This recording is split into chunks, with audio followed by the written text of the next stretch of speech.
And joining me now for more is Congressman Brendan Boyle, a ranking member of the House Budget Committee. Congressman, you've had your hands full.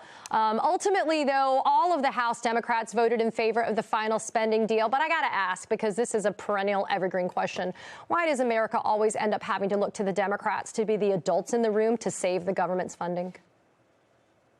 Yeah, that certainly is an evergreen question. And, you know, we're closing out what is statistically the least productive session of Congress in at least a century.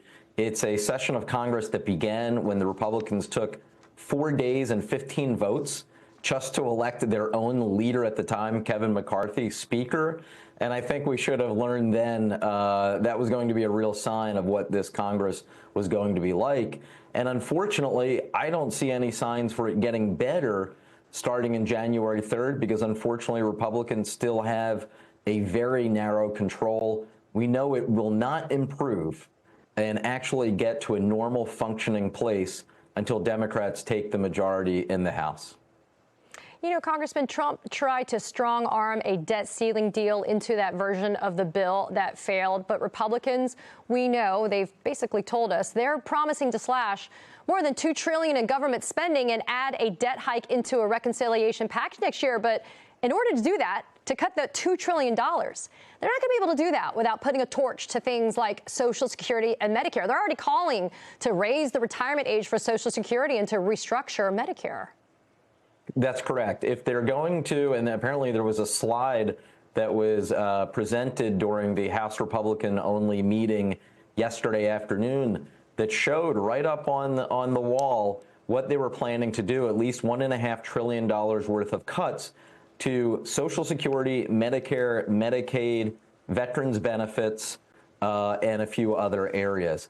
The reality is, if it was so easy to cut trillions of dollars of government spending, it would have been done by now. You cannot make cuts that deep unless you're really going after where most of the money is, which also happen to be some of the most popular programs that the American government is in business of providing. Congressman, I want you to take a quick look at this tongue-in-cheek video that's been done by the Lincoln Project calling Trump vice president to President Elon Musk. Take a quick watch. As vice president, Trump will finally have the time to do the things that make him happiest. Talk about old movies, playing on his phone. As President Musk and his assistant J.D. Vance select appointees and write policies, we feel certain Trump will play his part because he's a good boy. Who's a good boy? Trump's a good boy.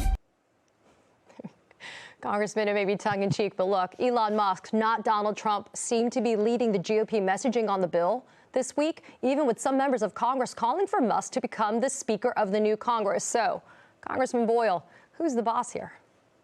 Yeah, well, I mean, here are the facts. A bipartisan agreement had been reached among 4 parties, the leaders of House Republicans, House Democrats, Senate Republicans, and Senate Democrats. That was unveiled late Tuesday night, early Wednesday morning.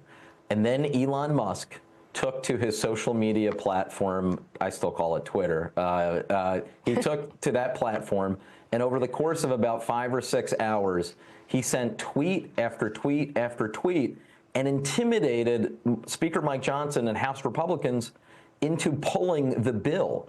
So the reality is, it's not an exaggeration or a hyperbole to say Elon Musk is the most powerful person in the Republican Party, and this week, he was the one who called the shots, not Donald Trump. That is dangerous to American democracy. I got less than a minute. I do have to ask, you know what we're waiting to see, right? That House Ethics Committee report into former Congressman Matt Gaetz is expected to be released at any moment. Any word on when we might be able to see that? Well, just to be clear, I don't serve on the Ethics Committee, and I don't have any privileged information, but I have heard, I mean, it certainly was being talked about last night, that on Monday morning, that would probably be the first point at which we could see what is in that report. That sounds like Christmas. Congressman Brendan Boyle, happy holidays to you and your family. Thanks for joining us today. Go home. Do whatever you need to do with your family.